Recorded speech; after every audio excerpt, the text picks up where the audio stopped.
શું વિદ્યાર્થીઓ મજામાં? હા કે ના? સૌથી પહેલા તો આચાર્યશ્રીનો આભાર, બરાબર, કે એને આવો એક કાર્યક્રમ કરવાની મંજૂરી આપી. આમ તો સર પોતે ઉત્સાહી છે ખૂબ.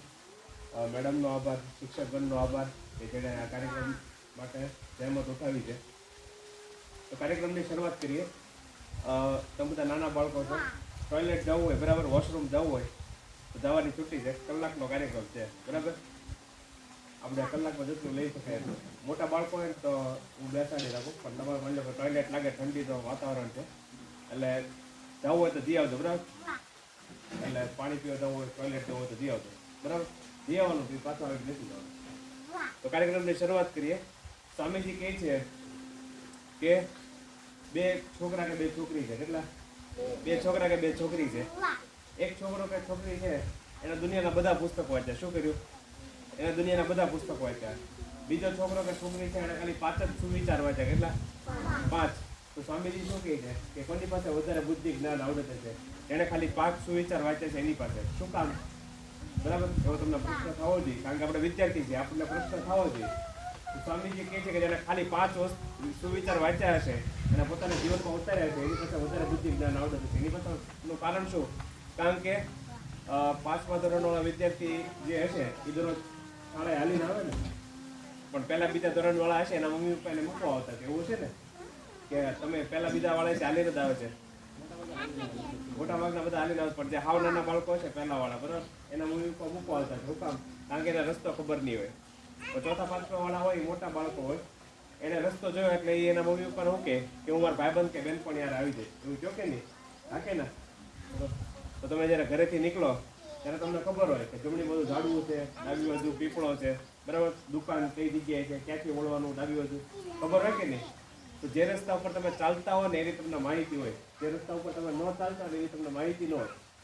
એટલે સ્વામીજી કહે છે, બરાબર, સ્વામી વિવેકાનંદ કહે છે કે જે રસ્તા ઉપર તમે ચાલતા એની માહિતી હોય. ઘણી વાર આપણને એવું લાગે કે પુસ્તક વાંચીએ ને એટલે આપણને બુદ્ધિશાળી બની જાય. પુસ્તક વાંચવાથી તમને શું મળે? માહિતી મળે. શું મળે? માહિતી. અત્યારે જે તમે શાળામાં અભ્યાસ કરો છો એમાં જે પરીક્ષા આવે, બરાબર, પહેલા, બીજા, ત્રીજા, ચોથા ધોરણની 1 થી 8ની, બરાબર, તો એમાં જે તમને જે પરીક્ષા આપો છો કેની પરીક્ષા આપો છો? માહિતીની પરીક્ષા આપો છો. કેની પરીક્ષા આપો છો? તમે જે પુસ્તક વાંચો છો એમાં જે તમને યાદ રહે એ તમે પરીક્ષામાં લખો છો, એમાં તમે પાસ થાવ, તમે માહિતીની પરીક્ષા આપો છો. તમારી જ્ઞાનની કસોટી નથી થતી. તો સ્વામીજી શું કહે છે કે જ્ઞાન એટલે શું? તો જ્ઞાન એટલે અનુભવની એરણ ઉપર જે પસાર થઈને તમને મળે એ જ્ઞાન. અનુભવ થોડા અમુક શબ્દો તમને નિયમ જાય તો ટેન્શન નહીં કરતા, બરાબર. કારણ કે હું પણ જ્યારે તમારે આવો કાર્યક્રમ તમારી શાળામાં મુકામ કરીશ એ તમને કહી દઉં. હું પણ જ્યારે તમારી જેમ શાળામાં હતો, બરાબર, હું અવઠોઠ વિદ્યાર્થી હતો, છેલ્લે બેસતો. અમારી શાળામાં 700 વિદ્યાર્થી. કેટલા? અમારી શાળામાં 3 કલાકનો કાર્યક્રમ થયેલો. પણ મેં ખાલી એક જ કામ કર્યું, શાંતિથી સાંભળ્યું, બરાબર. સ્વામીજી શું કહે છે કે મારા શબ્દો શું છે? અગ્નિ છે. શું છે? અગ્નિ. આજે નહીં તો કાલે, 10 વર્ષ પછી, 15 વર્ષ પછી જ્યારે તમારા જીવનમાં તકલીફ આવશે ત્યારે એ અગ્નિ પ્રજ્વલિત થશે ને એમાંથી તમને રસ્તો દેખાડશે. તો મેં ખાલી સાંભળ્યું. મેં તમને કીધું હું અવઠોઠ વિદ્યાર્થી તો આમ છેલ્લે બેઠેલો. છેલ્લે હું કામ બેઠો? કોઈ વિદ્યાર્થી શિક્ષક ઊભો કરીને પૂછે ને અંદરનો કાનો ઊંચા એટલે. પણ 9 વર્ષ પછી હું પોતે એન્જિનિયર છું, માસ્ટર ડિગ્રી કરેલું, BEd MAd કરેલું, આપણા શિક્ષકોની મૂળ શિક્ષક છું. તો 9 વર્ષ પછી હું નાપાસ થયો. 8 વાર નાપાસ થયો. કેટલી વાર? 8 વાર. પહેલી વાર નાપાસ, બીજી વાર નાપાસ, ત્રીજી વાર નાપાસ, ચોથી વાર નાપાસ. 8 વાર નાપાસ થયો ને. હું પોતે એન્જિનિયર છું, એન્જિનિયરિંગમાં નાપાસ થયો. 2.5 વર્ષ નાપાસ થયો. પહેલા 6 મહિના નાપાસ, બીજા 6 મહિના નાપાસ, ત્રીજા 6 મહિના નાપાસ. એવી રીતે 5 વાર 6 મહિના નાપાસ થયો ને ત્યારે મારે આમ 2 રસ્તા હતા. એન્જિનિયરિંગ 4 વર્ષનો. કેટલા? 4 વર્ષનું. દર 6 મહિના પરીક્ષા દેવાની, 48 વિષય આવે. તો હું 8 વાર નાપાસ થયો. પછી મારે એમાં 2 રસ્તા હતા, કાં તો ભણવાનું છોડી દો, કાં 1.5 વર્ષમાં પૂરું કરું. એ દિવસે મને યાદ આવ્યું 9 વર્ષ પછી મારી શાળામાં જ્યારે હું તમારી જેટલો નાનો હતો, 8મા ધોરણમાં, બરાબર, તમે બધા 5મા વાળા છો, તો હું 8મા ધોરણમાં હતો ત્યારે મારી શાળામાં સ્વામીજીનો કાર્યક્રમ થયેલો. મને એ કાર્યક્રમમાં કાંઈ નહોતું સમજાણું, પણ મેં ખાલી કાર્યક્રમ સાંભળેલો. એટલે આજનો કાર્યક્રમમાં તમને કાંઈ ન સમજાય તો ખાલી સાંભળો, કાન ખુલ્લા રાખો. હું જે બોલું છું અંદર જવા દો. આજે નહીં તો કાલે, 10 વર્ષ પછી, 15 વર્ષ પછી સ્વામીજી ગેરંટી આપે. વોરંટીની ગેરંટી, 100% ગેરંટી. બરાબર, બ્લેન્ક કાગળ ઉપર તમને સાઇન કરીને આપી દે કે તમારા જીવનમાં જેને તકલીફ આવશે ત્યારે સ્વામીજી તમને મદદ કરશે. તો 9 વર્ષ પછી મેં સ્વામીજીનું પુસ્તક વાંચ્યું અને મારી જિંદગી આખી બદલાઈ ગઈ. મને ખબર પડી કે સ્વામીજી જે રીતે કહે છે એ રીતે જો આપણે અભ્યાસ કરીએ ને તો ફટાફટ પ્રગતિ થાય. આપણને ખબર નથી કે કઈ રીતે ભણવું, પણ સ્વામીજી આપણને શીખવાડે છે કે અમુક જે રીત આપણે શીખી જઈએ ને તો ફટાફટ અભ્યાસમાં પ્રગતિ કરી શકીએ. તો એની માટેનો કાર્યક્રમ છે. પછી હું જીવનમાં કોઈ નાપાસ નથી થયો. પછી 2009 સુધી નાપાસ હતો 8 વાર. 2009 ની સાલ હતી, અત્યારે 2024 આવી ગયું. 2014 માં આજથી 10 વર્ષ પહેલા આખા ગુજરાતમાં મારો નંબર આવ્યો ગણિતમાં. જે વિષયમાં હું નાપાસ થતો એમાં જ મારો આખા ગુજરાતમાં નંબર આવ્યો, 9મો નંબર. આખા ભાવનગરમાં પહેલો નંબર, આખા ગુજરાતમાં 9મો નંબર.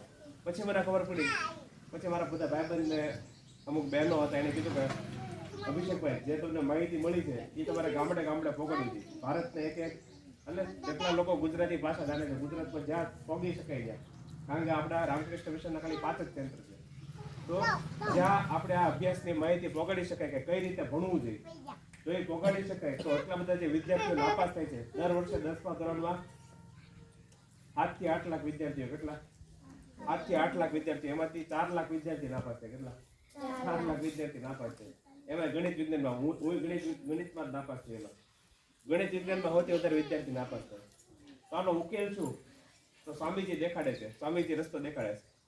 તો આજના કાર્યક્રમમાં કાંઈ ન સમજાય તો કાંઈ ટેન્શન નહીં લેતા, ખાલી કાન ખુલ્લા રાખો, સાંભળો.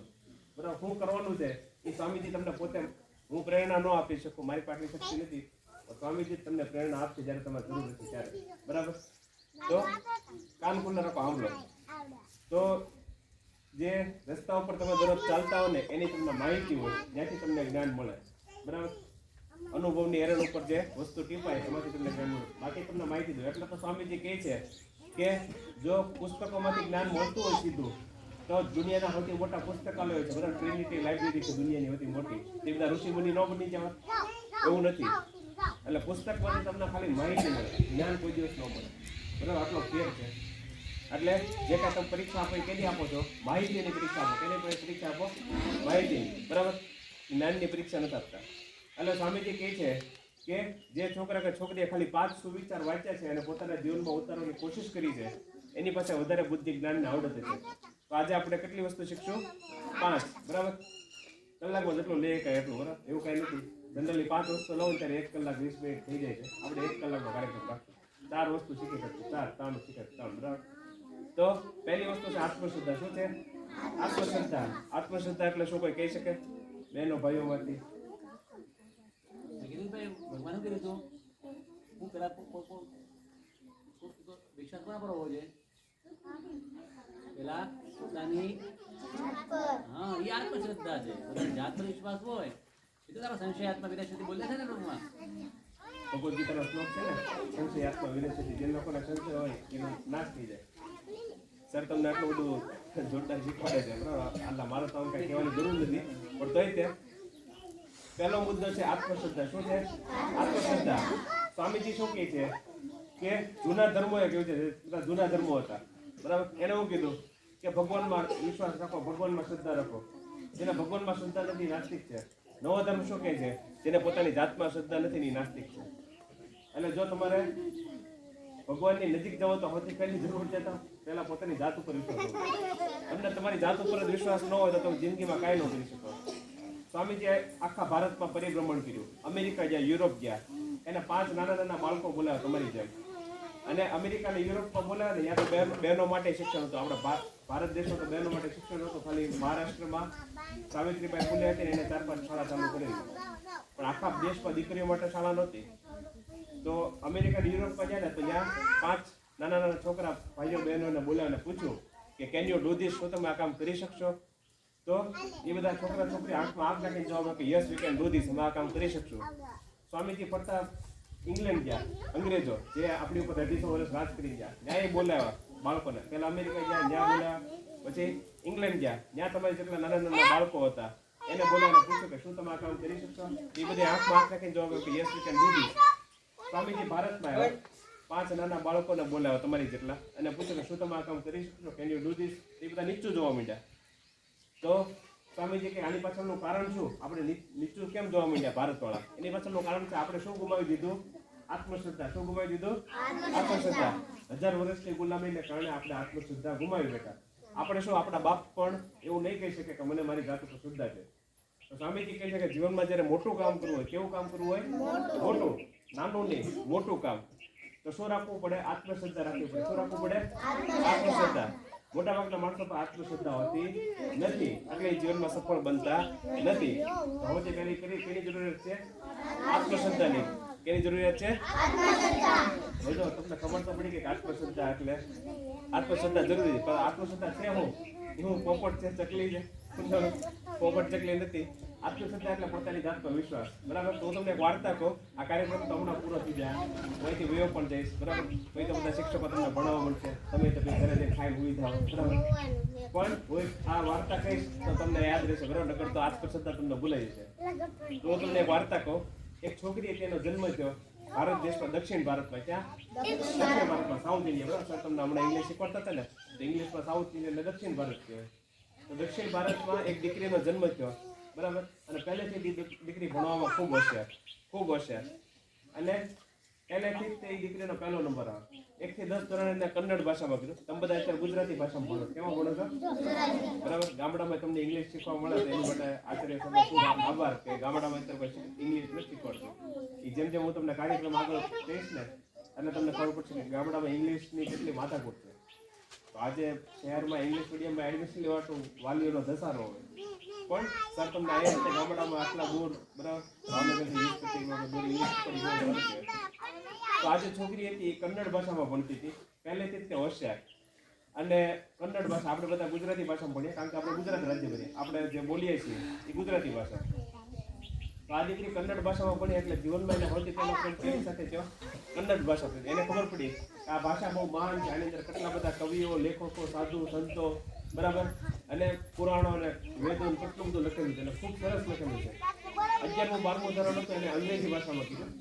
12મું ધોરણ પૂરું થયું ત્યારે એ દીકરીનો 19 ઓગસ્ટ 1950ના દિવસે જન્મ થયો. 12મું ધોરણ જ્યારે પૂરું થયું ત્યારે 1968નું સાલ હતું. એના પપ્પા એક દિવસ એને પૂછ્યું કે દીકરી તારે શું બનવું છે? ત્યારે દીકરી એવું કીધું એન્જિનિયર બનવું છે. હું એન્જિનિયર છું. એની જેમ બીજી દીકરીએ કીધું કે મારે એન્જિનિયર બનવું છે. એના પપ્પા મજાક કરવા માંડ્યા કે શું મસ્તી કરે છો, તારે એન્જિનિયર બનવું છે? એન્જિનિયર કઈ બને? ત્યાં તો બધા છોકરા દો, કોઈ છોકરી ન હોય.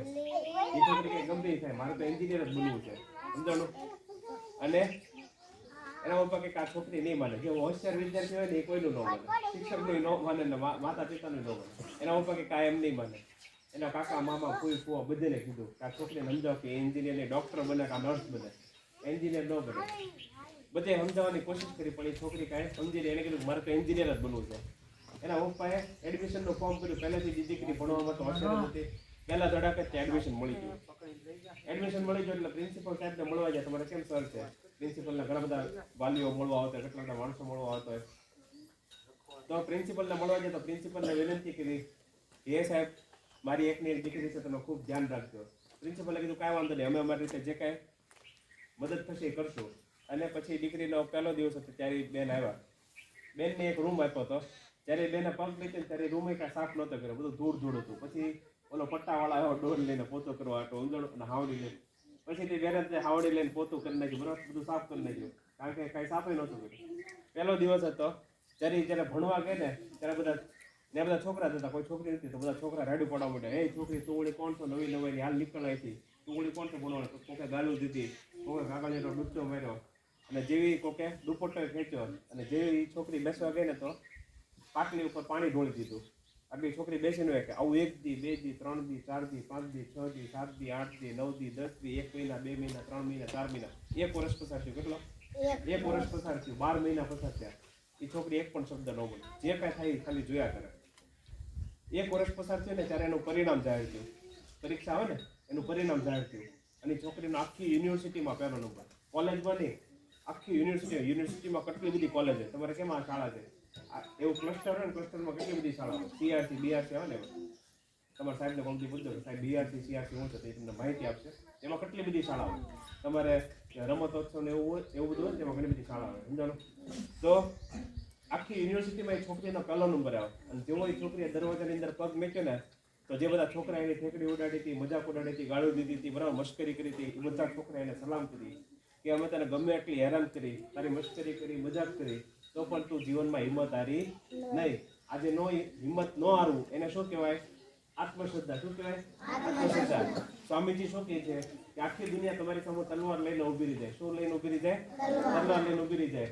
તમારા મા, બાપ, ભાઈ, બેન, મિત્ર, વાલી, શિક્ષક. હું પોતે શિક્ષક છું. સ્વામીજી ત્યાં સુધી કહે કે તમારા શિક્ષકો તમારા વિરોધમાં હોય તો પણ જીવનમાં કોઈ દિવસ હિંમત નહીં હારવાની. શું નહીં હારવાનું? હિંમત નહીં હારવાની. પોતાની જાત ઉપર વિશ્વાસ રાખવાનો. આપણે બધા કેવા છીએ કે આપણે થોડોક ઓછા માર્ક આવે, શિક્ષક તમને ખીજાય ત્યાં તમને તમારા આંખમાંથી આંસોડા પડવા માંડે.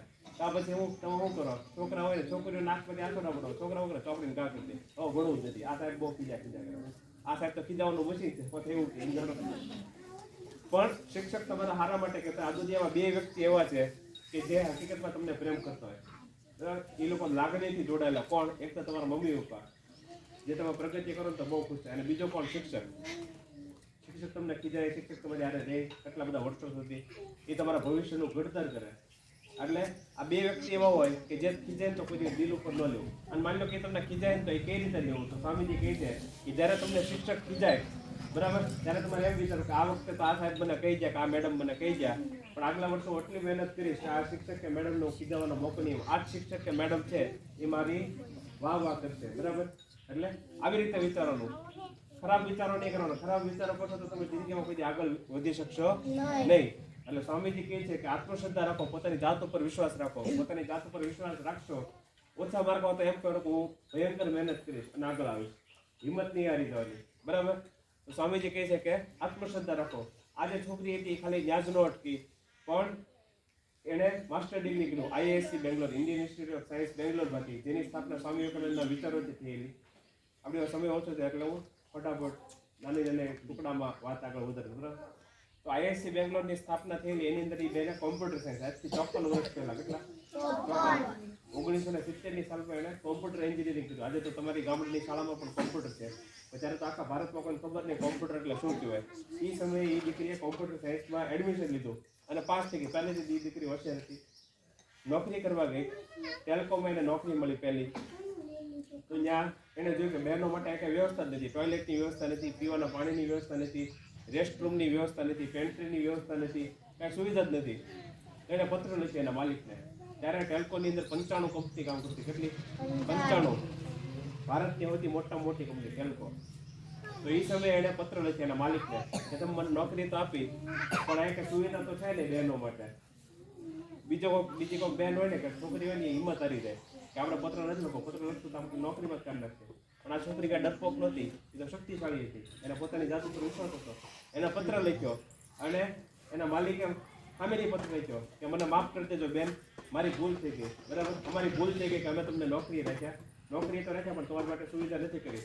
પછી એના જે માલિક હતા એને આખા ભારત દેશમાં એના જેટલા પણ પ્લાન્ટ હતા, ઇન્ડસ્ટ્રી હતી, સેક્ટર્સ હતા, બધી જગ્યાએ બહેનો માટે પીવાના પાણીની સુવિધા ઊભી કરી, ટોયલેટની સુવિધા ઊભી કરી, રેસ્ટરૂમ, બરાબર, મિલ્સ, ફૂડ ઝોન, એ બધું ઊભું કર્યું. આ બધું કેને કારણે? ખાલી એક પત્ર લખ્યો એને કારણે. બરાબર, તો પત્ર કઈ રીતે લખ્યો? આત્મશ્રદ્ધાથી. કેનાથી લખ્યો પત્ર? પોતાની જાત ઉપર એને વિશ્વાસ હતો કે મારા પત્રનો મને જવાબ મળશે જ. તે ખાલી એટલું જ નહીં, એમના લગ્ન થયા. લગ્ન થયા એક દિવસ એનો પતિ એની પાસે આવે. 1976 નો સાલ છે, જ્યારે એ છોકરીની ઉંમર 26 વર્ષની થાય. એનો પતિ એક દિવસ એની પાસે આવે છે, કહે છે કે આજે મેં નોકરી લખી દીધી. તો એ બેન એવું કીધું કે કાંઈ વાંધો નહીં, આપણી થાળીમાં ભલે એક રોટલી, આપણે પ્રેમથી ખાશું, આપણે કાંઈ પૈસા માટે પાગલ નથી જવું. તો વિચારજો કેવો મહાન વિચારો. બરાબર, એ બધા આપણે પૈસા માટે પાગલ નથી જવું, આપણી થાળીમાં ભલે એક રોટલી, આપણે શાંતિથી ખાશું. પછી એનો પતિ કહે કે છે ને મારે કંપની ખોલવી. શું ખોલવું છે? કંપની ખોલવી છે. તો એની જે પત્ની હતી આજે છોકરી, એને પૂછ્યું કે પૈસા ક્યાંથી આવશે? ત્યારે એને પતિએ કીધું કે આપણે લોન લઈશું. શું લેશું? લોન. તેની જે પત્ની હતી એને કીધું કે આપણે લોન લેવાની જરૂર નથી. બરાબર, છોકરીનો કેવો સ્વભાવ હોય? બરાબર, મમ્મી પપ્પા હોય ને 10 રૂપિયા વાપરવા આપે ને છોકરાને છોકરીને, તો છોકરાને બહુ ભૂખ લાગે ને 10 રૂપિયા વાપરી જાય. છોકરીને ભૂખ લાગે ને 5 રૂપિયા વાપરે. કેટલા? 5 રૂપિયા વાપરે. 5 રૂપિયા બચાવે. કારણ કે છોકરીનો સ્વભાવ હોય પહેલેથી બચાવો પૈસા. આજે છોકરી હતી ને એને 10,250 રૂપિયા બચાવેલા. એ આટલા વર્ષો પહેલા, 50 વર્ષની આસપાસ. કેટલા? 10,250. એમાંથી 10,000 રૂપિયા પોતાના પતિને આપ્યા અને એમાંથી કંપનીની શરૂઆત થઈ. આજે કંપનીમાં 3,80,000થી વધારે માણસો કામ કરે. કેટલા? 3,80,000થી વધારે માણસો. એમાં ભારતની અંદર 2,80,000 માણસો કામ કરે છે. બીજા દેશોમાં, બીજા 70 દેશોમાં. કેટલા દેશોમાં? 70. આ દુનિયામાં 186 થી વધારે દેશો છે. એમાંથી 70 દેશોમાં એ કંપની કામ કરે છે. એમાં બીજા દેશોમાં 1 લાખ ને આપણા દેશમાં 2,80,000થી વધારે માણસો કામ કરે છે. તો આ બધું કેને કારણે શક્ય થયું? આત્મશ્રદ્ધા. કેને કારણે? આત્મશ્રદ્ધા. ખાલી એટલું જ નહીં, પણ એ બેને એક સંસ્થાની સ્થાપના કરી 1996 ની અંદર. અને એ સંસ્થા કેની માટે કામ કરે? તો શાળાનું મકાન પડી ગયું હોય, બરાબર, ભૂકંપ આવ્યો હોય, પૂર આવ્યું હોય, આવી બધી કાંઈક ઘટના બની હોય આખા દેશમાં, તો એ ફાઉન્ડેશન કામ કરે. છેલ્લા 28 વર્ષોની અંદર આ ફાઉન્ડેશને લગભગ 16 થી 17 જેટલી મોટી જે આખી રાહત કાર્ય હતા એમાં સહાય આપેલી છે. હવે તમે બધા ખોખો કબડ્ડી રમો છો ને? ખોખો કબડ્ડી રમો, બરાબર, સારું રમો તો તમને ઇનામ મળે કે નહીં? એની જેમ ભારત દેશમાં તમે બહુ મોટું કામ કરો ને તો ભારત સરકાર તમને ઇનામ આપે. શું આપે? ઇનામ આપે. આપણા દેશમાં 4 સૌથી મોટા ઇનામ છે. એમાં ચોથું મોટું ઇનામ છે પદ્મશ્રી, બીજું સૌથી મોટું ઇનામ છે પદ્મભૂષણ, બીજું સૌથી મોટું ઇનામ છે પદ્મ વિભૂષણ, અને ત્યાંનું સૌથી મોટું ઇનામ છે ભારત રત્ન, બરાબર. તો ચોથું જે સૌથી મોટું ઇનામ હતું ભારત સરકારે એને 2006 ની સાલમાં આપ્યું. કઈ સાલમાં? 2006 ની સાલમાં. ગયું વર્ષ હતું 2023, એમાં જાન્યુઆરી મહિનામાં, આ જ મહિનામાં એ બેનને પદ્મભૂષણનો એવોર્ડ આપ્યો. કયો એવોર્ડ આપ્યો? બરાબર, ભારત દેશનો ત્રીજો સૌથી મોટો એવોર્ડ. ખાલી એટલું જ નહીં, પણ એ બેનને મેં તમને કીધું ને કે 1 થી 10 ધોરણમાં એ છોકરી ભણતી હતી ત્યારે એને કેની સાથે પ્રેમ થયો? કન્નડ ભાષા સાથે. એણે 30 જેટલા પુસ્તકો લખ્યા. કેટલા? 30 જેટલા પુસ્તકો લખ્યા. એમાંથી 16 જેટલા પુસ્તકો મેં વાંચેલા છે. અને એ બધા બેસ્ટ સેલર, 10 લાખથી વધારે પુસ્તકો વેચાય ને બધા બેસ્ટ સેલર કહેવાય. શું કહેવાય? Best seller. બધા વાંચતા હોય, મોટા ભાગના બહેનો ભાઈઓ વાંચતા હોય, એટલે એ બેસ્ટ સેલર. અને ખાલી એટલું જ નહીં, દુનિયાના 200 ન્યૂઝપેપર, કેટલા? 200 સમાચાર પત્ર હોય ને, દિવ્ય ભાસ્કર છે, સ્વરાજ સમાચાર છે, સંદેશ છે, times of India, Indian express, the Hindu, આ બધા ન્યૂઝપેપરની અંદર એક કટાર લેખક છે. આ બેનું નામ શું છે? કોઈ કહી શકે? ત્યારે સાંભળેલું આવું કે સાહેબ પાસેથી, મેડમ પાસેથી, બરાબર, સાંભળેલું સાહેબ? સુધા મૂર્તિ. શું નામ છે? સુધા મૂર્તિ. એના પતિનું નામ છે નારાયણ મૂર્તિ. શું નામ છે? અને એને જે કંપનીની સ્થાપના કરી એનું નામ છે ઇન્ફોસિસ. શું નામ છે? આ બધું કઈ રીતે શક્ય બન્યું? આત્મશ્રદ્ધાથી. કેનાથી? એને પોતાની જાત ઉપર વિશ્વાસ હતો કે હું કરી જ શકીશ. એટલે આખા ભારત દેશનો ઇતિહાસ બદલી નાખ્યો. બહેનો માટે એક સોનેરી રસ્તો તૈયાર કર્યો કે બહેનો એ રસ્તા ઉપર ચાલીને પોતાનું ભવિષ્ય નક્કી કરી શકે. તો તમે બધા ભણશો ને? ખાલી એટલું જ નહીં, એ બેનને કન્નડ ભાષા પ્રત્યે પ્રેમ હતો એટલે 60,000 પુસ્તકાલયો ખોલ્યા. કેટલા? 60,000 પુસ્તકાલયો. 60 કે 6,000 ની 60,000. 60,000 એટલે બહુ મોટો આંકડો કહેવાય, બરાબર. હું 10-11 વર્ષથી આમાં કામ કરું છું. 11 વર્ષથી હું કામ કરું છું તો એથી 40,000 વિદ્યાર્થી જ થયા. સમજાણું? અને 60,000 બહુ મોટો આંકડો કહેવાય. એટલા બધા વર્ષોથી હું કામ કરું છું ત્યારે 40,000 વિદ્યાર્થી થયા. તો 60,000 પુસ્તકાલય એટલે બહુ મોટું પુસ્તકાલય વિદ્યાર્થીને એટલે કેટલો મોટો આંકડો. અત્યારે એ બેનની ઉંમર 74 વર્ષ થયા. અત્યારે દાદી બની ગયા. તો અત્યારે એ શિક્ષક તરીકે કામ કરે છે, મફતમાં ભણાવે છે, યુનિવર્સિટીની અંદર લેક્ચરર છે, બરાબર. તો કહેવાનો મતલબ એમ છે કે આ બધું કેને કારણે શક્ય બને? આત્મશ્રદ્ધા. કેને કારણે? પોતાની જાત ઉપર વિશ્વાસ. જો પોતાની જાત ઉપર વિશ્વાસ હોય તો તમે ઇતિહાસ બદલી શકો. સ્વામીજી કહે છે કે જો આ દુનિયામાં તમે આવ્યા છો તો પથરાને લાકડાની માફક પરવા કરતા એક મહાન કાર્ય કરીને શું કામ ન મરવું? એટલા માટે સ્વામીજી કહે છે કે વીર યુવકો, શ્રદ્ધા રાખો કે તમારા સૌનો જન્મ મહાન કાર્ય કરવા માટે થયો. કેની માટે થયો? મહાન કાર્ય. હલકા કાર્ય કરવા માટે નહીં, બરાબર. આમાં ક્યાંય સ્વામીજી એવું નથી કહેતા કે વીર ડોસાઓ, વીર ડોશીઓ, વીર રાજકારણીઓ, બરાબર, એવું ક્યાંય નથી કહેતા, બરાબર. શું કહે છે? વીર યુવકો. શું કહે છે? યુવકો. યુવકો એટલે બહેનો ભાઈઓ બધા આવી ગયા. અત્યારે હું અહીંયા આવ્યો, બરાબર, તો મેં કીધું કે 2 ખુરશી લઈને આવો તો બધા છોકરો આમ જો ને આમ ફટાફટ આમ પ્રગટ થયો. સમજાણું? ભગવાન કેમ આમ પ્રગટ થાય? એકદમ ખુરશી લઈને આવ્યો કે નહીં? આ કઈ રીતે શક્ય બન્યા? કારણ કે અત્યારે તમે બધા કેવા છો? શક્તિશાળી છો. કેવા છો? હવે 80 વર્ષના ડોહા ડોહી થઈ જાઓ અને હું તમને કહે કે સામે દિવાલ છે અને અડી રહો, એ બાપા મને નહીં, હો ભાઈ, મને નહીં કહેતા. કારણ કે 4 જણા તમને ટીંગા ટોળી કરીને લઈ જતા. સમજાણું? તમે હાલી ન શકતા હો ત્યારે તમે કાંઈ નવું કામ કરી શકો નહીં. આ અત્યારે જ તે જ્યારે તમારું શરીર તમારા પગ ઉપર ઊભું છે, અત્યારે જ તે જે કાંઈ કરવાનું છે કરવાનું છે, પછી કાંઈ થતું નથી. એટલા માટે સ્વામીજી કહે છે કે આ જ સમય છે, પછી જીવનમાં ક્યારેય સમય આવતો નથી. તો તમારે જીવનમાં જે કાંઈ કરવું હોય એ અત્યારે કરવાનું છે, અત્યારે નક્કી કરવાનું છે. આ શું કહેવાય? આત્મશ્રદ્ધા. શું કહેવાય? બીજી વસ્તુ છે નિર્ભયતા. શું છે? નિર્ભયતા એટલે જીવનમાં કોઈ દિવસ ડરવાનું નહીં. સરે તમને કઈ શીખવાડ્યું છે નિર્ભયતાનું? બોલો હાલો. સર તમને એટલું બધું શીખવાડતો હોય, બરાબર, તમને 65 જેટલા શ્લોકો શીખવાડે છે. નિર્ભયતા વિશે કઈ શીખવાડે છે સરે? બોલો બોલો. ભલે ખોટું પડે, આ કોઈ ફાંસી ઉપર ક્લિક કરી દેવાનું. બોલો, આવડે છે કઈ નિર્ભયતા વિશે? નિર્ભયતા એટલે શું થાય? બોલો બોલો બેન, આવડે છે તમને? કાંઈ વાંધો હાલો. ઊંટ થવું. બરાબર? નિર્ભયતા એટલે ડરવાનું નહીં. જીવનમાં આપણે નાની નાની બાબતોથી ડરી જતા હોય, પણ સ્વામીજી શું કહે છે કે જીવનમાં કોઈ દિવસ ડરવાનું નહીં. જે માણસ ઘડી ઘડી ડરી જતો હોય જીવનમાં કોઈ દિવસ પ્રગતિ ન કરી શકે. બરાબર? આપણે અત્યારે વિદ્યાર્થી છીએ, આપણને કેનાથી ડર લાગે? ઓછા માર્ક આવે એનાથી ડર લાગે. તો ઓછા માર્ક આવે છે શું કામ? કારણ કે આપણે મહેનત કરતા નથી, એટલા માટે આવે છે. બરાબર? તો જીવનમાં કોઈ દિવસ ડરવાનું નથી. સ્વામીજી કહે છે કે જ્યારે તમે ડરી જાઓ છો ત્યારે તમે પ્રગતિ કરી શકતા નથી. એટલે ડરો નહીં. થોડીક વારમાં કાર્યક્રમ પૂરો થઈ જશે. તો કંટાળો આવતો હોય તો ઘડીક આટો મારી આવજો. બરાબર? થોડીક વારમાં કાર્યક્રમ પૂરો થઈ જશે. 25 મિનિટ તો કે 35 મિનિટ બાકી છે. તો સ્વામીજી કહે છે કે નિર્ભય બનો. શું બનો? સ્વામીજી હતા એ કેટલા વર્ષ જીવ્યા કોઈ કહી શકે? બોલો. હા, ખૂબ સરસ. શું નામ મિત્ર? હા, કરણ. બરાબર? કરણે ખૂબ સરસ જવાબ આપ્યો. 1984 સાલમાં ઇન્દિરા ગાંધી હતા. એને એક નક્કી કરવાનું થયું કે આખા ભારત દેશના ઇતિહાસ ઉપર નજર નાખી તો એવો કયો વ્યક્તિ હતો કે એવા કયા વ્યક્તિ હતા કે જેને ભારત દેશના આદર્શ તરીકે રજૂ કરી શકાય? તો ખાલી એક જ નામ આવ્યું. કોનું? સ્વામી વિવેકાનંદનું. સ્વામી વિવેકાનંદનું નામ શું કામ આવ્યું? કારણ કે તમે બધા ગામડામાં રહો છો, રાતે આકાશમાં જોવો છો ને આકાશમાં? ફરતો તારો કદી જોયેલો? ફરતો તારો નથી જોયો કદી? કાંઈ વાંધો નહીં. આજે જો અત્યારે શિયાળો છે, ઉનાળો હોય ત્યાં સુધી તમે આકાશમાં જોઈએ. ઉનાળામાં ભાઈ જૂન આવે ને પછી તો વાદળા થઈ જાય.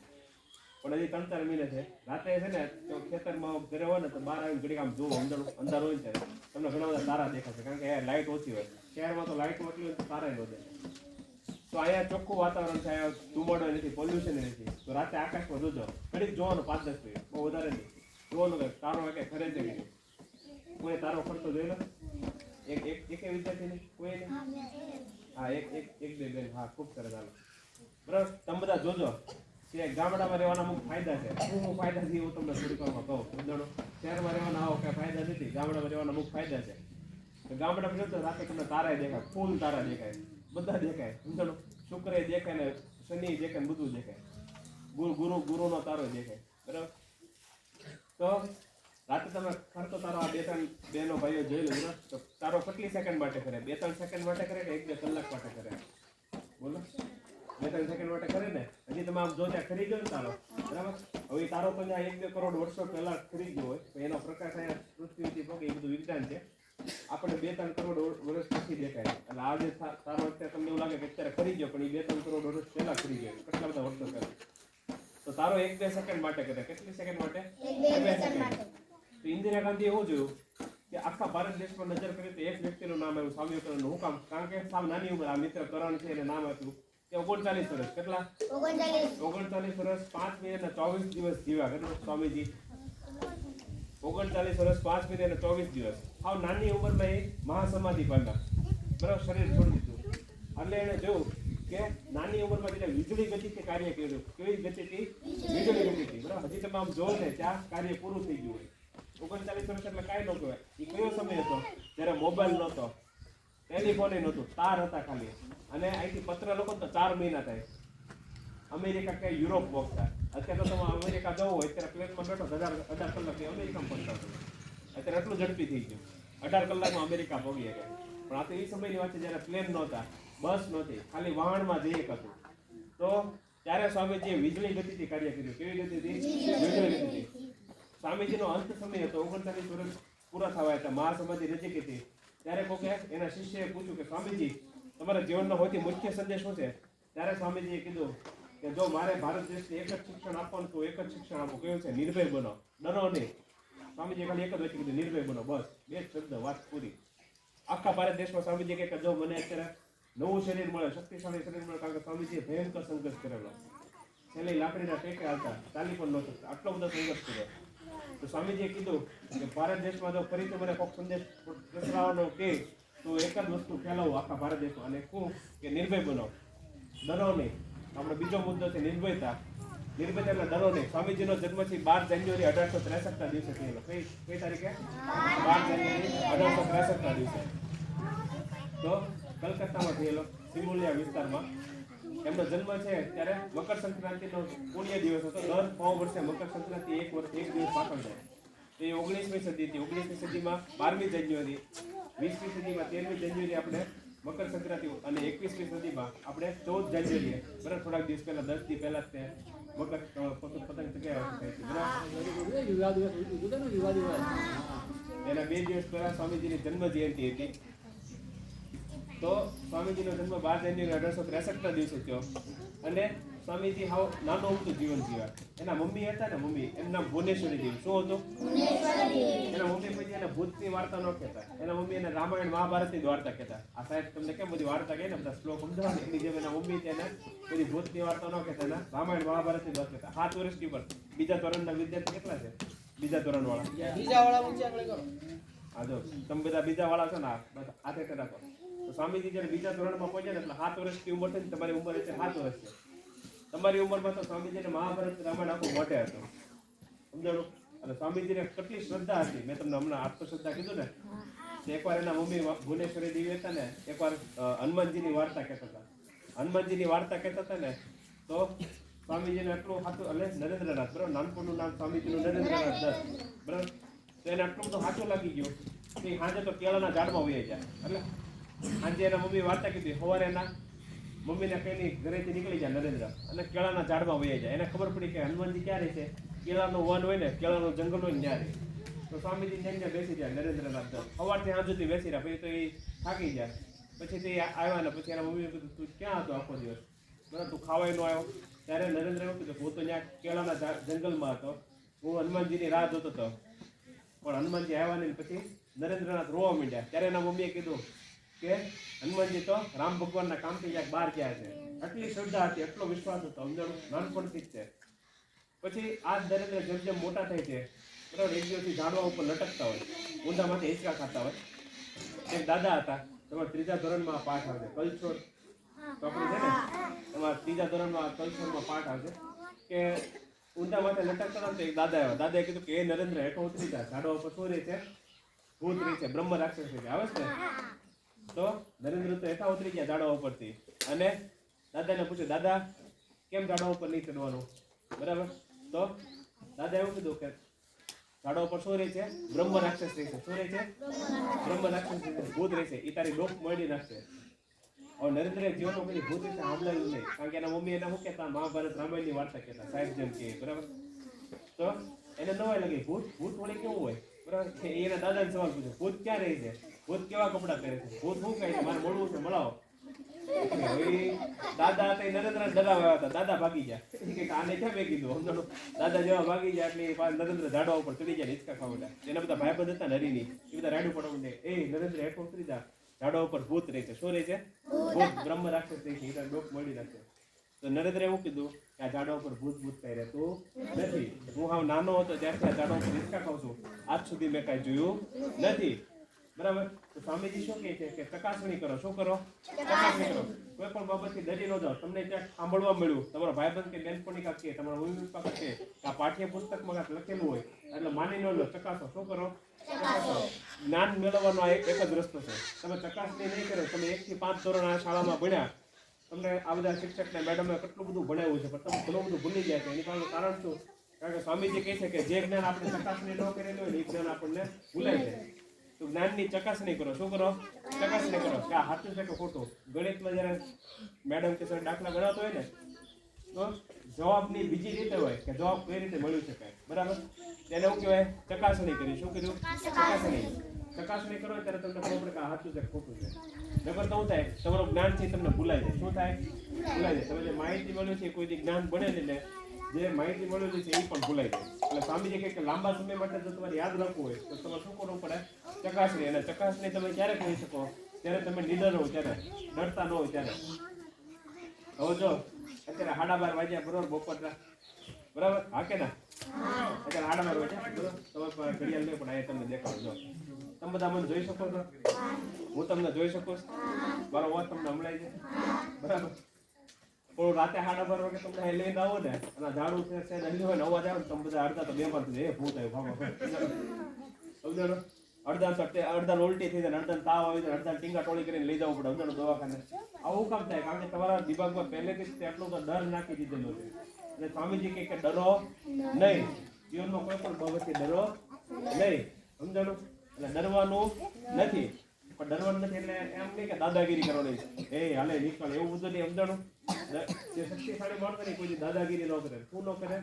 દાદાગીરી ન કરે. શિક્ષક કે કરે અંદર ન કરતો તો બધા શિક્ષકોને શિંગડા મારવા દો. એવું નથી કરવાનું. શક્તિશાળી બનવો એટલે કે શિક્ષકો જે કે મારવાનું. સ્વામીજી એવું કહે છે કે જે સૌથી શક્તિશાળી સ્વામીજીને કોકે પૂછ્યું કે સ્વામીજી તમારું સૌથી હારવાનું નામ ક્યાં થયું? અમેરિકામાં થયું, યુરોપમાં થયું કે ભારતમાં થયું? ત્યારે સ્વામીજી એવું કીધું કે મને એવું લાગતું હતું કે હું યુરોપમાં જઈશ ને જે પ્રજા આપણને ગુલામ બને છે ને અમારું કોઈ કામ જ નહીં થાય. પણ મેં એવું જોયું કે મારું સૌથી હારાનું કામ યુરોપમાં છે. હું કામ? કારણ કે પ્રજા કેવી છે? શક્તિશાળી છે. કેવી છે? શક્તિશાળી પ્રજા છે. અને એ લોકોના દિલ કઠણ છે. પણ એકવાર જો તમે એના દિલની અંદર સ્થાન બનાવેલું તો એ તમને કોઈ દિવસ ભૂલશે નહીં. આ સ્વામીજીના પોતાના શબ્દો છે. અને સ્વામીજી કહે કે મારું સૌથી હારાનું કાર્ય આખી દુનિયામાં જો શું હોય તો યુરોપમાં છે. ક્યાં? યુરોપમાં. અને મારા કોઈ દિવસ એમાં પહોંચી પાછળ જોઈ ફરીને જોવું પણ નહીં પડે. આ સ્વામીજીના પોતાના શબ્દો છે. પણ આ ક્યારે થઈ શકે? જ્યારે તમે શક્તિશાળી બનો ત્યારે. ક્યારે બનો ત્યારે? શક્તિશાળી વ્યક્તિઓને કોઈ ડરે નહીં.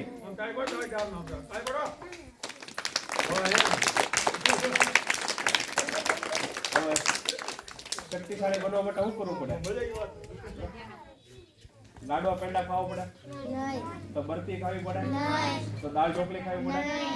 તો શું કરવું? દાળ ભાત ખાવા પડે? લીલા શાકભાજી ખાવા પડે? કે કસરત કરવી પડે? કસરત કરવી પડે ને? તો કસરત કરો તો તમારું શરીર કેવું બને? શક્તિશાળી બને. કેવું બને? સ્વામીજી શું કહે છે કે આપણે શું કરવાની જરૂર છે? કસરત કરવાની જરૂર છે. શું કરવાની જરૂર છે? આપણે બધા માઇક્રોના બની ગયા. સમજાણું? આપણે બહુ લાખો વર્ષ આપણે તરત હેઠા પડી જાય. આપણું શરીર એટલું નબળું બની ગયું. આપણે કેવું શરીર બનાવવાનું છે? શક્તિશાળી. કેવું શરીર બનાવવાનું છે? પોદલો જોયેલો? પોદલો જોયેલો છે? પોદલા પોપડા શું થાય? બોલો. બગડે ને? લાફો મારો શું થાય? હાથ બગડે? હાથ તો બગડે. લાફો મારો હાથ તો બગડે. તો ઓલા બધા બેનો હોય પોદલો રોડ ઉપરથી ઉપાડતા હોય હાથ ન બગડે? બગડે ને? પણ આ જે દિવાલ છે દિવાલનું લાફો મારું ભાગે? ભાગે ને? દિવાલ કેવી છે? મજબૂત છે. કેવી છે? તો તમારે પોદલા જેવા બનવાનું છે કે મજબૂત બનવાનું? તો સ્વામીજી શું કહે છે કે આપણને શેની જરૂર છે? લોખંડી માંસપેશીઓ અને ફોલાદી ગ્રંથિઓથી. મૃત્યુ આપણી સામે ઊભું હોય ને તો આપણે ખર્ચ ધ્રુજવાનું નથી. આટલી શક્તિ મેળવી લો. સ્વામીજી કહે છે કે આ દુનિયાની બ્રહ્માંડની બધી શક્તિ તમારી છે. આ દુનિયામાં તમારાથી મહાન કોઈ છે જ નહીં. બરાબર? સ્વામીજી તમને શું કહે છે? તમે બધા કેવા છો? અમૃતસ્ય પુત્ર. શું કહે છે? અમૃતસ્ય પુત્ર એટલે કે તમે અમૃતના સંતાન છો, અક્ષય સુખના અધિકારી છો, દિવ્ય છો, નિત્ય છો, ધન્ય છો. તમારી શ્રેષ્ઠ આ દુનિયામાં બીજું કોઈ છે જ નહીં. એટલે ઊભા થઈ જાવ અને ઘોષણા કરો કે આઈ એમ ધ બેસ્ટ. હું સૌથી શ્રેષ્ઠ છું અને ભારત દેશનું આગળ લાવીશ. શું કરીશ? હું ભારત દેશનું આગળ લાવીશ. પણ એની પહેલા તમારે પોતાની જાતને આગળ લેવી પડે. એની માટે શું કરવું પડે? કસરત કરવી પડે. શું કરવું પડે? કે લાડવા પેંડા ખાવા પડે? કસરત કરવાની.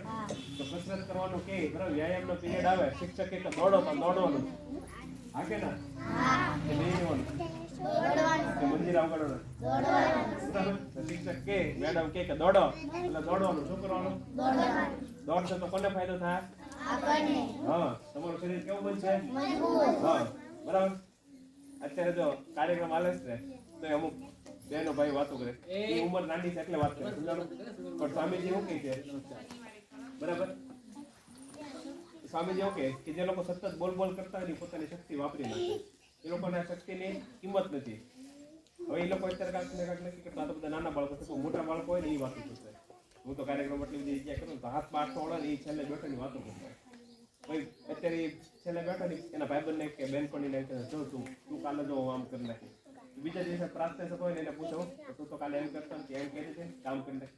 હવે તો કાલની વાત છે. સ્વામીજી એવું કહે છે કે જે માણસો આવું કહે ને કે કાલની વાત છે નામ છે એ બધાનું મન કેવું છે? પોદળા જેવું છે. કેવું છે?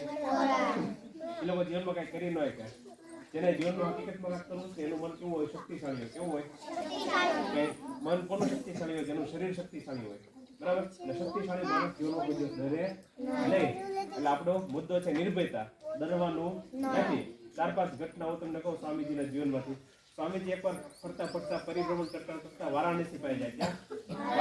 વારાણસીમાં શેર ભવાની માતાનું મંદિર છે. માતાજીનું મંદિર છે. તમારે કેવાય માતાજીનું મંદિર છે ને? બરાબર? આ મંદિર છે. તો એક અહીંયા તો છે ને રસ્તો છે તો અહીંથી આવી શકાય, અહીંથી આવી શકાય. પણ એ મંદિર કેવું હતું? એક જ રસ્તો હતો, એક જ જગ્યાએથી આવી શકાય. એક બધું તળાવ હતું, એક બધું વંડી હતી. તો સ્વામીજી દર્શન કરી લીધા માતાજીના, પછી પાછા જતા હતા. ને તો ત્યાં સ્વામીજી પાછળ વાંદરા પડ્યા. શું પડ્યા? વાંદરા. તો સ્વામીજી જીવનમાં કોઈ ડરતા નહીં, પણ વાંદરા પડે પાછો પડે તો શું કરવું એ ખબર નથી. સ્વામીજી ઝડપથી હાલવા માંડ્યા. તો વાંદરા ઝડપથી હાલવા માંડ્યા. હવે જેના વાંદરા આટલા મોટા મોટા, કેટલા? આટલા મોટા. તમે અમદાવાદ વડોદરા જાઓ તો આટલા નાના નાના વાંદરા.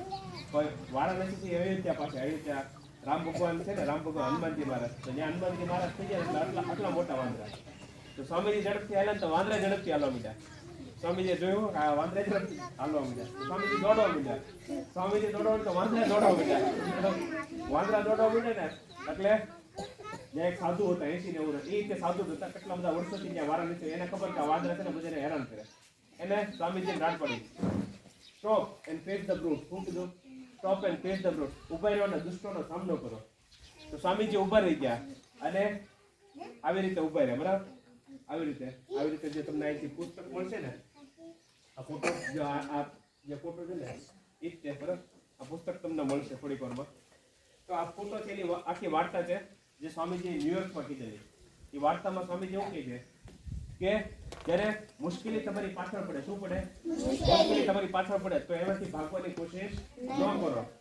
ગણિત વિજ્ઞાનમાં ઓછા માર્ક, સમાજ વિદ્યામાં ઓછા માર્ક તો હિંમત ન હારી જાઓ, એનો સામનો કરો. શું કરો? સામનો કરો. તમે નક્કી કરો કે આગલી વખતે આ વખતે મારા ગણિત વિજ્ઞાનમાં માર્ક ઓછા આવ્યા તો આગલી વખતે હું વધારે મહેનત કરીશ ને વધારે માર્ક લાવીશ. રોવાથી કઈ ફાયદો નહીં થાય. એક શિક્ષક છે, બરાબર? એક શિક્ષક છે, એક મેડમ છે, એ 30 વિદ્યાર્થી કે 20 વિદ્યાર્થીની પરીક્ષા ન લખી શકે. પરીક્ષા તમારે જ લખવાની છે. તો પરીક્ષા તમારે જ લખવાની છે તો મહેનત તમારે જ કરવી પડશે. હા કે ના? તો પરીક્ષા તમારે લખવાની છે, તમારા દિમાગમાં ફિટ કરી નાખો. તો દોડવાનું તમારે જ છે, મહેનત તમારે જ કરવાની છે. હા કે ના? તો સ્વામીજી શું કહે છે કે જ્યારે જીવનમાં મુશ્કેલી આવે ત્યારે એમાંથી ભાગવાની કોશિશ ન કરો. જેટલું તમે ભાગશો મુશ્કેલી આવા કરતી તમારી પાછળ પડશે. જેમ વાંદરા તમારી પાછળ પડે ને એમ મુશ્કેલી તમારી પાછળ પડશે.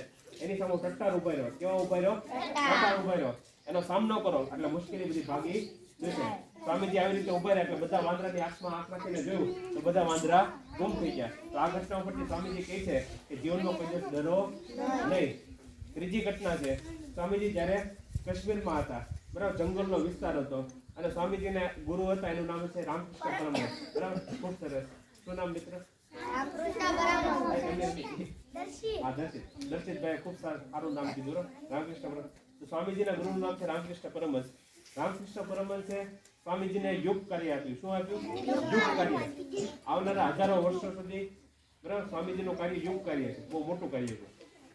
સ્વામીજીને કીધું કે ભારત દેશ આખો સૂઈ ગયો છે, અહીંયા કોઈની અંદર ચેતનાની જ્વાળા નથી, તું જા. બરાબર? સ્વામીજીને કીધું નરેન્દ્ર તું જા અને આખા દેશમાં બધાને જાગૃત કર. એટલે સ્વામીજીએ તો ત્યારે સંન્યાસ નહોતો લીધો, ત્યારે એનું નામ નરેન્દ્ર હતું. પછી તો એને સંન્યાસ લીધો, બરાબર, 25 ડિસેમ્બરના રોજ. અને પછી આખા ભારતમાં નીકળી પડ્યા.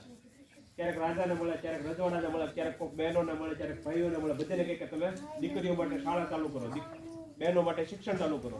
બહેનો માટે કોઈ શિક્ષણ ચાલુ કરવા તૈયાર નહીં, દીકરીઓ માટે કોઈ કામ કરવા તૈયાર નહીં. દીકરીની ઉંમર 13 વર્ષની થાય ત્યાં એના હાથ સેવા કરીને એના લગ્ન કરાવી દે. તો સ્વામીજી જ્યારે કાશ્મીરમાં પહોંચ્યા ને તો કોઈ આપણા દેશ માટે કામ કરવા તૈયાર નહોતું.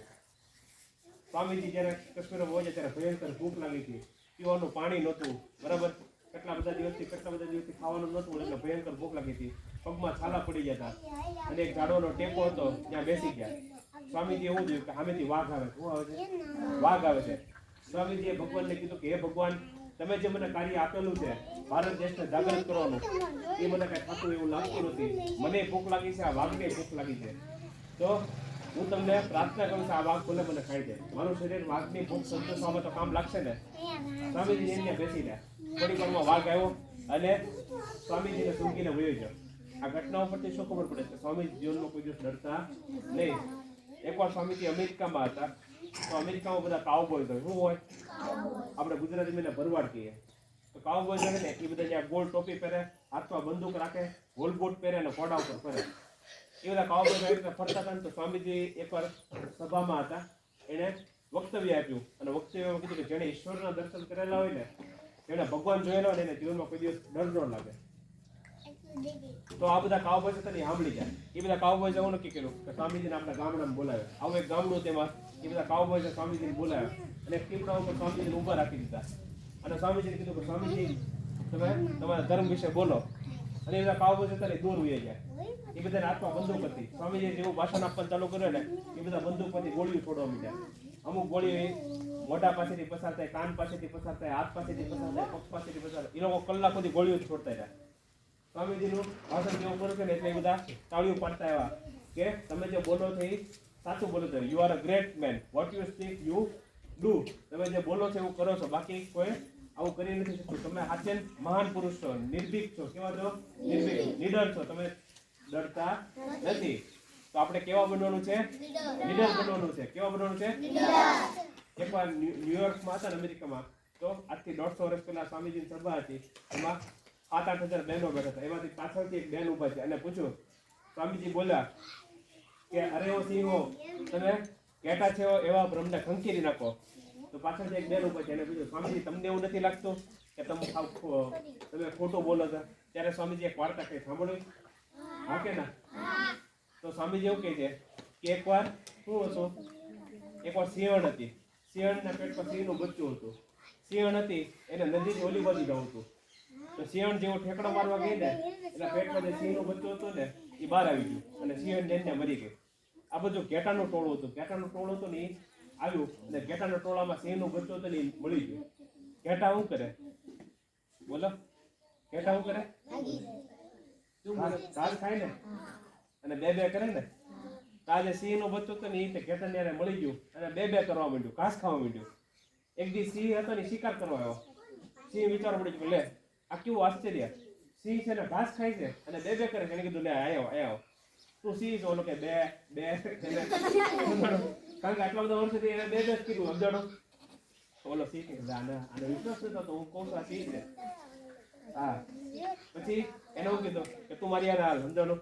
તળાવમાં લઈ જાઓ. પેલા તો બધા તળાવ ચોખ્ખા થાય, અત્યારે તો બધા છે ગામડામાં ગટરો મળી ગયો સમજાડો તળાવમાં. એને કીધું કે જો તારું મોટું અને મારું મોટું. હા, ખૂબ સરસ. આ મિત્ર નાખી વાર્તા યાદ છે બરાબર, ખૂબ સરસ. તો વાંચેલી છે કે ક્યાં વાંચેલી? ગુજરાતીમાં આવે. ગુજરાતીમાં આવે છે? હા. તો કયા ધોરણમાં? 5મા ધોરણમાં. ઓકે, ખૂબ સરસ. તો આ મિત્ર નાખી વાર્તા યાદ છે. પછી એને કહે છે કે જો તારું મોટું મારું મોટું એક સરખું છે. પછી ઓલા સિંહને વિશ્વાસ થાય કે લે આ વાત તો સાચી કરે છે. એટલે પછી ઓલો જે સિંહ હોય ને એવું કે હાલ તું 3 વાર, 1 વાર, 2 વાર, 3 વાર, 4 વાર, 5 વાર, 6 વાર, 7 વાર ત્રાટ પડે. પછી એને ખબર હું સિંહ છું. તો સ્વામીજી તમને બધાને એમ કહે છે કે તમે બધા કેવા છો? સિંહ છો. તમે બધા ઘેટા બકરા નથી, તમે બધા સિંહ છો. તો ત્રાટ પાડો, જીવનમાં કોઈ દિવસ ડરો નહીં. એટલે પહેલી વસ્તુ આપણે શું શીખ્યા? આત્મશ્રદ્ધા. શું શીખ્યા? ત્રીજી વસ્તુ છે એકાગ્રતા. શું છે?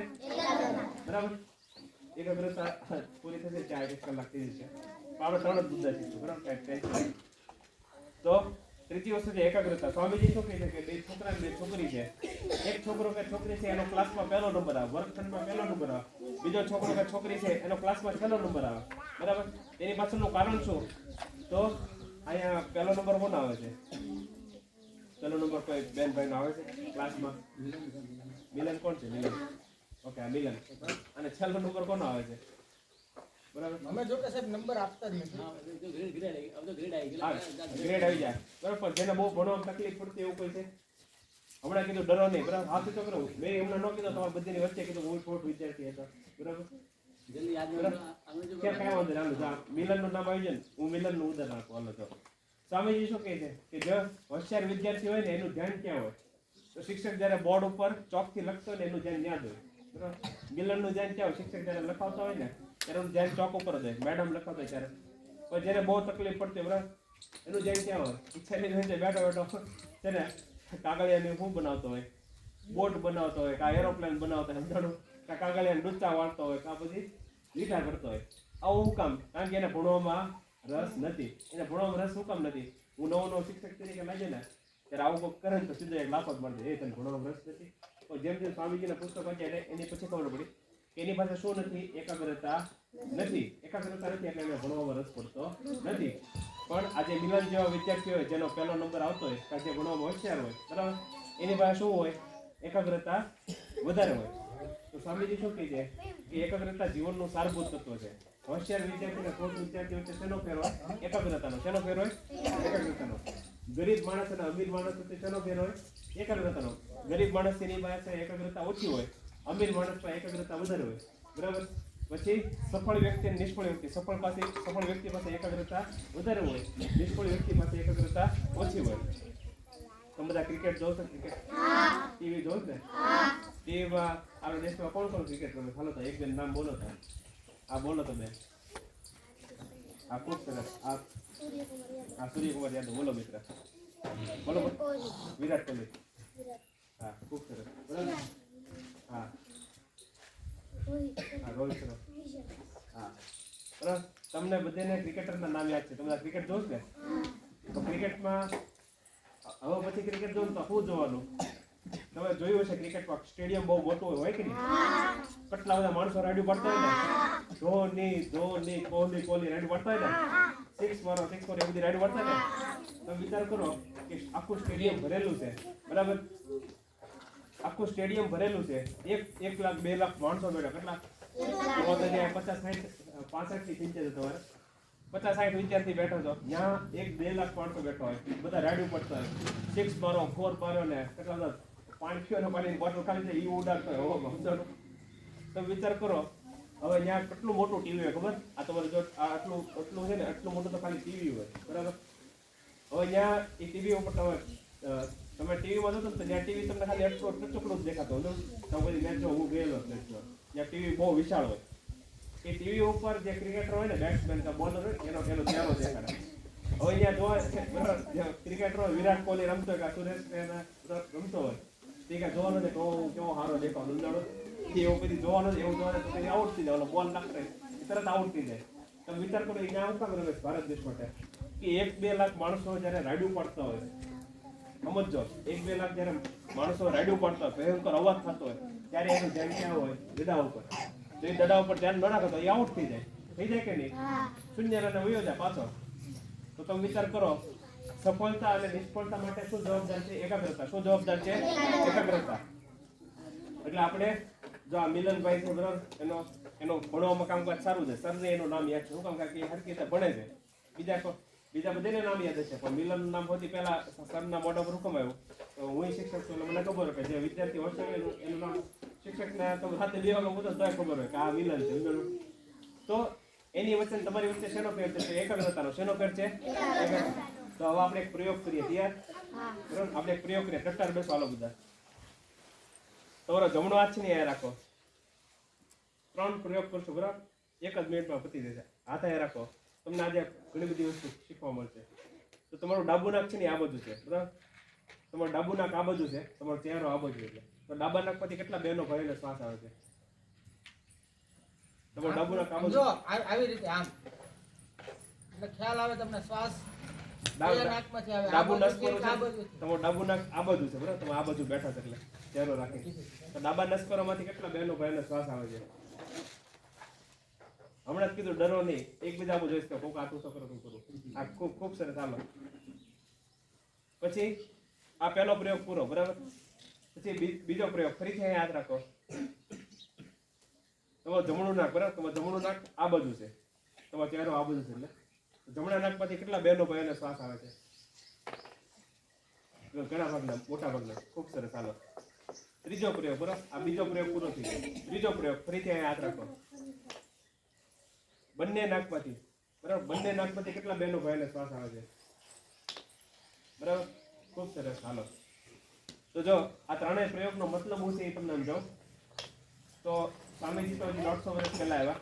સ્વામીજી પહેલા આ ભારત દેશમાં તો બધા ભગવદ્ ગીતા જાણો જ છે. સર શીખવાડો એટલે ભગવદ્ ગીતાની અંદર શ્લોક છે યદા યદા ધર્મસ્ય ગ્લાનિર ભવતિ ભારત અભિષ્ઠાનમ વદનસ્ય તદાત્માનં સિદ્ધામ્યમ પવિત્રાણા સાધુનાં વિનાશાય દુષ્કૃતામ ધર્મ સંસ્થાપનાર્થે સંભવામિ યુગે છે. એટલે જ્યારે ભારત દેશમાં ધર્મ હેઠો પડી ગયો તો ત્યારે ઈશ્વરના અવતારો આવ્યા છે. અને વિષ્ણુ ભગવાન ને શિવ ભગવાન હારે આવે. રામકૃષ્ણ દેવથી વિષ્ણુ ભગવાનનો અવતાર છે. સ્વામી વિવેકાનંદથી શિવ ભગવાનનો અવતાર છે. અત્યાર સુધી શિવ ભગવાનના 37 અવતાર છે. કેટલા? છેલ્લો અવતાર સ્વામી વિવેકાનંદ. સ્વામી વિવેકાનંદ આવ્યા એની પછી ભારત દેશ આઝાદ થયો. બરાબર. તો સ્વામી વિવેકાનંદ પહેલા એક વ્યક્તિ આવ્યા એનું નામ છે શંકરાચાર્ય. એ 36 હતા. ખૂબ સરસ. જો તમે બધા શ્લોક વાંચતા હો, બધા સદની આરે તમે જો એટલે મહાન વ્યક્તિ આરે જો એટલે બધું આવડે છે. એટલે જો એક આપણા સંસ્કૃતમાં બધા ઋષિ મુનિ હતા ને એ કહી ગયા તમારા ખિસ્સામાં પૈસા ન હોય તો હાલશે પણ સારા વ્યક્તિની સંગત રાખો, તમને બધું જીવનમાં શીખવા મળે. એટલે તમારા પાકા મિત્ર આચાર્ય છે, તમે જે કે અંદર તમને બધું શીખવાડે. એટલે હજી આજે શંકરાચાર્યની આ પહેલી એવી શાળા છે જેવો નામ આવ્યું. બાકી તો બધા મારી આમ જોતા કાકા હું બોલે ખૂબ સરસ, એ બહુ જોરદાર કામ કર્યું. તો શંકરાચાર્ય હતા ને એ 36માં શિવ ભગવાનના અવતાર હતા ભારત દેશમાં. એને એવું કીધું કે એકાગ્રતા જો વધારે હોય તો શું કરવું પડે? નાડી શુદ્ધિ કરવી પડે. શું કરવું પડે? નાડી શુદ્ધિ. નાડી શુદ્ધિ તમે બધા કરો છો. સાહેબ શંકરાચાર્યની જયંતિ ઉજવતા હોય હું તો મોટાભાગની શાળામાં નાડી શુદ્ધિ કરાવો છો, પણ એને આપણે કુંભકપૂરક રીતે કરો છે. પણ તમે કુંભકપૂરક રેચક કરો છો એને થોડીક વૈજ્ઞાનિક પદ્ધતિ કરો તો બધા બેસો હાલો. બરાબર? જો આપણી પાસે 5 મિનિટ છે, 5 મિનિટમાં કાર્યક્રમ પૂરો થાય. બરાબર? આપણે 5 વસ્તુ નથી લેતા, ખાલી 3 જ વસ્તુ. તમારી ઉંમર નાની છે એટલે તો ટટ્ટાર બેસો. તો જમણો અંગૂઠો છે ને જમણા નાક ઉપર રાખો, ડાબા નાકથી શ્વાસ લેવાનો. કેનાથી? ડાબા નાકથી. બરાબર? તો ડાબા નાકથી આપણે 4 સેકન્ડ માટે શ્વાસ લીધું. કેટલી? 4 સેકન્ડ માટે. બરાબર? તો તૈયાર બધા? ડાબા નાકથી શ્વાસ લેજો. બરાબર? પછી બે નાક બંધ, જમણા નાકથી શ્વાસ છોડવાનો. જમણા નાકથી શ્વાસ લેવાનો. પછી બે નાક બંધ, ડાબા નાકથી શ્વાસ છોડવાનો. આ એક માળા પૂરી છે. કેટલી? એક માળા પૂરી કરતા 24 સેકન્ડ લાગે. કેટલી? 4 માળા કરવાની. કેટલી? 4 માળા કરતા 96 સેકન્ડ થાય એટલે 1 મિનિટ ને 36 સેકન્ડ થાય. કેટલી? 1 મિનિટ ને 36 સેકન્ડ. આમાં તમારે 1 રૂપિયો દેવાનો નથી. તમે બધા ટીવી જોવો ને, ટીવીમાં જયારે ક્રિકેટ રમતો ત્યારે વચ્ચે જાહેરાત આવે ને, બોર્નવિટા બૂસ્ટની જાહેરાત આવે, હોર્લિક્સની જાહેરાત આવે, એમાં હું કે मैंने अपने बेटे के लिए बूस्ट खरीदा, मैंने अपने बेटे के लिए बोर्नविटा खरीदा और मेरा बेटा पहला आ गया. એવું ક્યારે જોયેલું? એડવર્ટાઈઝ આવે ને, જાહેરાત આવે, જાહેરાત જીતી જાય, ખબર છોકરો જીતી જાય. પછી છેલ્લે એ જે બેન હોય ને બોલે સચ્ચી માકી પસંદ બોર્નવિટા, એવું બોલે કે સાંભળેલું જ ને? હવે આ ડબલા તમે ઘણા બધા ખાવ તો તમારો કોઈ પહેલો નંબર ન આવે. એ બધા કરોડો રૂપિયાનો ધંધો કરે છે. હવે ડબલાની અંદર શું હોય તો આ તમારા બાજુમાં ખેતર છે ને એમાં જે સિંગ ઉગે ને એમાં સિંગનો ભૂકો હોય ને ખાંડ હોય. શું હોય? સિંગનો ભૂકો હોય ને ખાંડ હોય. નકર તો આ બધા ચૌહાઈથી છૂટી સીધા સિંગ ખાવા ન હોય ને પહેલો નંબર આવી જાય. પણ સિંગ ખાવાથી પહેલો નંબર નહીં આવે. પણ આ નાડી શુદ્ધિ કીધી એનાથી આવશે. તમને એમ થાય કે નાડી શુદ્ધિ શું કામ કરવાની? આપણે વિદ્યાર્થી છીએ, આપણે પ્રશ્ન થવાનો. બરાબર? તો તમે બધા અત્યારે શાળાએ આવ્યો કે નહીં? 2 કલાક પહેલા 11 વાગે શાળા ચાલુ થઈ ત્યારે આવ્યો કે નહીં? તો શાળા જો અત્યારે તો તમારે ગામડા જવાનો મેં તમને કીધું ઘણા બધા ફાયદા છે. એક ફાયદો હું કહું, ગામડા જાય વાહનો કેટલા આવે? આ ઓછા હાલે. શહેરમાં આવો કંઈક રોડ તો 20-25 હજાર તો વાહનો હાલશે. આખો દી ધૂળ જ ઉઠતી હોય. અંદરનો આટલી બધી ધૂળ ઉઠતી હોય ને એ બધી ધૂળ ક્યાં જાય? તમારા નાકમાં જાય. ક્યાં જાય? નાકમાંથી ક્યાં જાય? કરોડરજ્જુમાં જાય. કરોડરજ્જુમાં જાય એટલે તમારી ઈડા અને પિંગલા નાડી, ચંદ્ર નાડી અને સૂર્ય નાડી એ બે આખી ધૂળથી ભરાઈ જાય એટલે તમારી એકાગ્રતા ઘટી જાય. મેહુલ છે એની એકાગ્રતા વધારે છે, બાકી જે વિદ્યાર્થીઓને ભણવામાં તકલીફ પડે છે એની એકાગ્રતા ઓછી છે. તો મેહુલ છે, બરાબર? મેહુલ કે મિલન? હા મિલન, સોરી. તો મિલન છે એના બે નાક પછી જે શ્વાસ આવતો એનો સમય કેટલો? 10 કલાક. જે હાવ ઠોઠ વિદ્યાર્થી છે જેને ભણવામાં બહુ તકલીફ પડતી એના બે નાક પછી જે શ્વાસ આવતો એનો સમય કેટલો? 5 મિનિટ, 10 મિનિટ, 15 મિનિટ. તો બે નાક પછી શ્વાસ નથી આવતો એટલે એને ભણવામાં તકલીફ પડે છે, એટલે એની એકાગ્રતા ઓછી છે. તો આ બે નાક પછી શ્વાસ આવે કઈ રીતે? તો નાડી શુદ્ધિ કરીને. કેનાથી? અત્યારે મેં તમને શીખવાડ્યું ને, 1 માળા કરી, ખાલી 4 જ માળા કરવાની. કોકને પાછું એમ થાય કે રાતો પહેલા નંબર આવે તો રાતોરાત પહેલા નંબર નથી આવવાનું. ખાલી 4 જ વાર કરવાની. સવારે 4 થી 8 વાર, સાંજે 6 થી 8 વાર. તો અહીંયા તો બધા શિક્ષક ને મેડમ બેઠા છે, એના ડરથી તમે કરો અને એમાં કઈ ફટાફટ પ્રગતિ ન થાય. જો તમારે ફટાફટ પ્રગતિ કરવી હોય તો ઘરે કરવાનું. ક્યાં કરવાનું? ઘરે. તમારી પોતાની ઈચ્છા શક્તિથી કરવાનું. તમારે પોતાની ઉપર વિશ્વાસ રાખવાનો કરવાનું. તમારી પોતાની ઉપર વિશ્વાસ રાખશો અને કરશો તો 21 દિવસમાં તમારી એકાગ્રતા કેટલી વધશે? 5%. કેટલી? 6 મહિના કરશો તો તમારી એકાગ્રતા 10 થી 15% વધશે. અને 12 વર્ષ કરશો. કેટલા? 12 વર્ષ. તો તમારી એકાગ્રતા અપ્રતિમ થઈ જાય. અપ્રતિમ એટલે કે દુનિયામાં તમને કોઈ ન હરાવી શકે.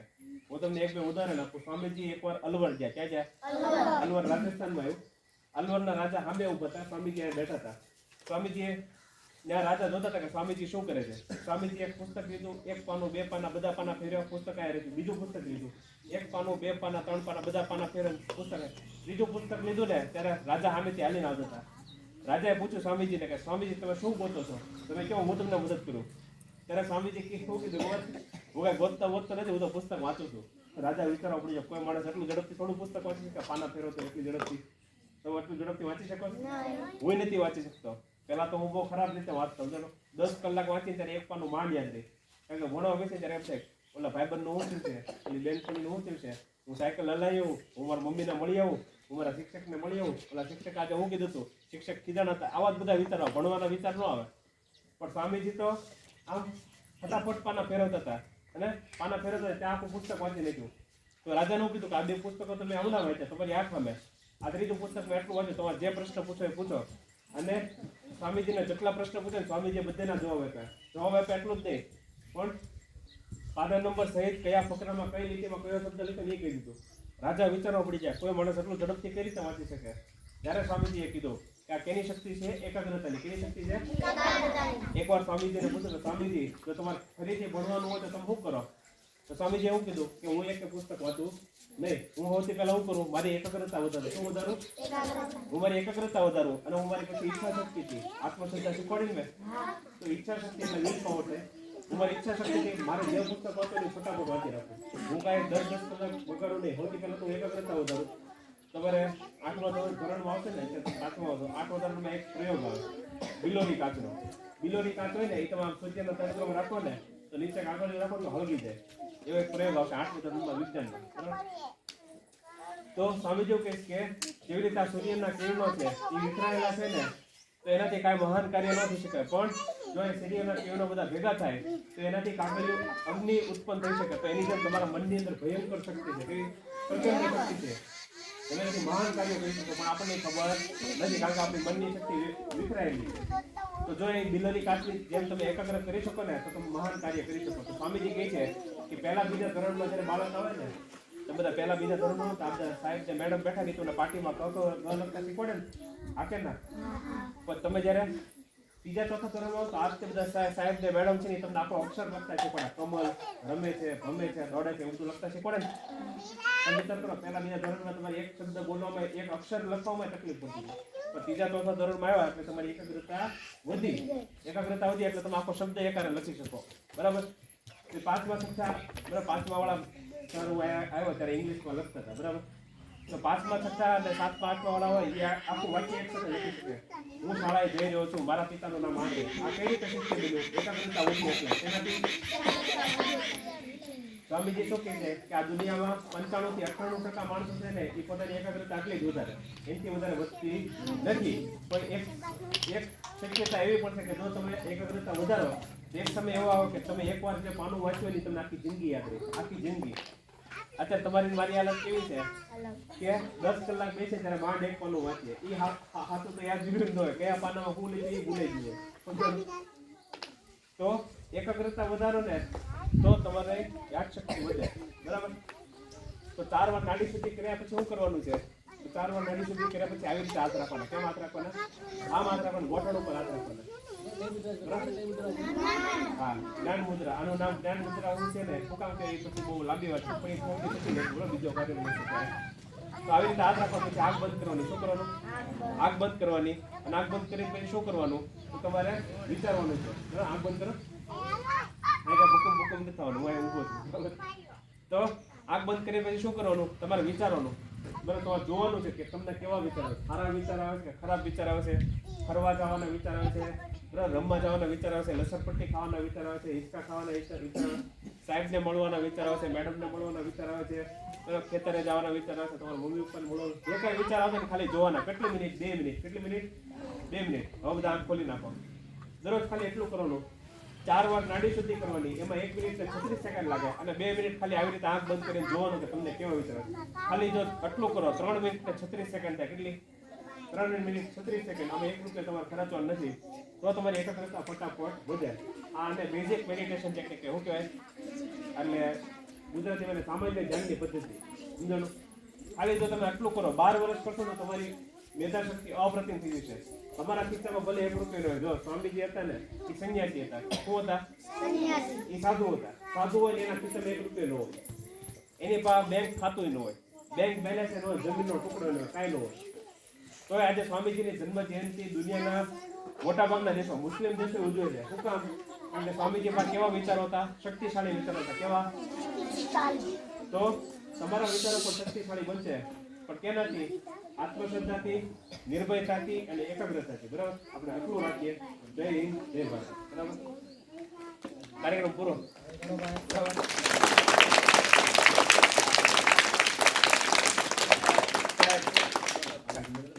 કાર્યક્રમ આપણે નાનો જ રાખ્યો બરાબર, કારણ કે પછી બહુ નાના બાળકોની ચંચળ વધારે હોય. એમાં એનો વાંક નથી, ઉંમરને કારણે લોકો ચંચળ હોય. એની જે 70 વર્ષના દાદા બેઠા તો 5 કલાકે ગઈ જાય, કારણ કે ખુરશી ઉપર જ બેવાનું, હલે નહીં. પણ નાની ઉંમરના બાળકો રહ્યા નહીં હલે, એટલે એમાં કઈ બહુ ટેન્શન નથી. ખાલી કાન જેને ખુલ્લા રાખ્યા છે, જેને મારા શબ્દો સાંભળ્યા છે, તો સ્વામીજી એવું કીધું કે મારા શબ્દો અગ્નિથી પ્રજ્વલિત થશે. તમારા જીવનમાં જ્યારે મુશ્કેલી આવશે ત્યારે સ્વામીજી તમને મદદ કરશે. તો આ જે પુસ્તક છે એ તમને બધાને મળે છે. બરાબર? આ પુસ્તક તમને બધે મળશે. પછી આપણે એક ફોટો પડાવશું, જેથી કરીને તમારી શાળા ઉપર જે પિક્ચર બનશે ને એમાં તમારો ફોટો આવશે. કે તમે જ્યારે મોટા થાવ, બરાબર, 10મા ધોરણમાં આવો, 12માં આવો, કોલેજમાં આવો, ત્યારે તમારો ફોટો જોવો તો જોઈ શકો. શાળાને પણ લાઇબ્રેરી સાથે ભેટમાં મળે. તો જે હોશિયાર વિદ્યાર્થી હોય આ નાનું પુસ્તક વાંચી નાખે, અને મોટા પુસ્તકો વાંચો હોય તો મોટા પુસ્તકો તમારી શાળામાંથી તમે લઈ શકો. સરની રજા મંજૂરી લે, મેડમની રજા મંજૂરી લે. બરાબર? તો આ આજનો કાર્યક્રમ છે.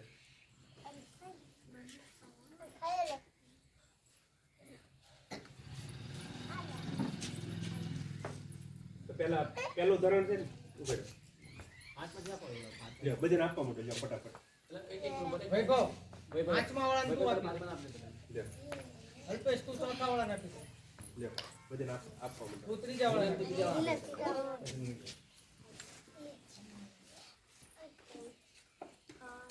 બધાને ચોકલેટ આપો, બબ્બે આપી દીધો બધાને.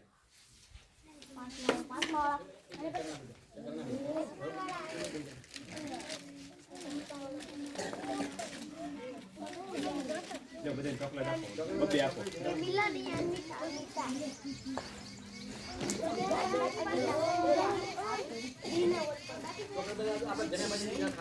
ચોકલેટ જેમ પછી હો.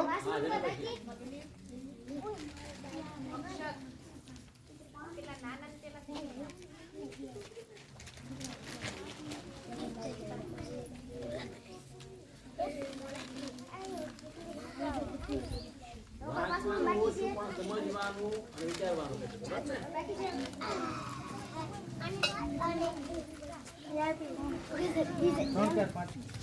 હા, બધાને આપી દીધો.